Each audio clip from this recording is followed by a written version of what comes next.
আসসালামু আলাইকুম। আজকের দিনটি আমাদের জাতীয় জীবনে অত্যন্ত গুরুত্বপূর্ণ একটি দিন, যে দিনে আমাদের দেশের দামাল ছেলেরা রাজপথে আমাদের প্রাণ দিয়েছিলেন নিজের বাসার জন্য, মায়ের বাসার জন্য। সারা বিশ্বে এই ঘটনাটি একটি বিরল ঘটনা, বাসার জন্য যে জাতি প্রাণ দিয়েছে। আজকের দিনে শ্রদ্ধা ভরে স্মরণ করছি ওনাদেরকে, যারা আমাদের বাংলা ভাষাটা এনে দিয়েছেন।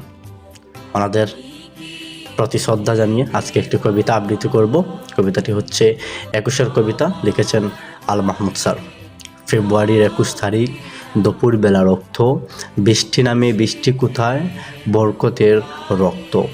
হাজার যুগের সূর্যতাপে জ্বলবে এমন লাল যে, সেই লোহিতেই লাল হয়েছে কৃষ্ণচূড়ার ডাল যে। প্রভাত ফেরির মিছিল যাবে, ছড়া ফুলের বন্যা, বিষাদগীতি গাইছে পথে তিতুমিরের কন্যা।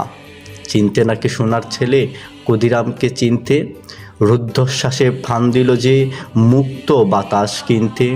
পাহাড় তরির মরণ ছুড়ায় জাপ দিল যে অগ্নি, ফেব্রুয়ারির সুখের বসন পড়ল তার ওই বগ্নি।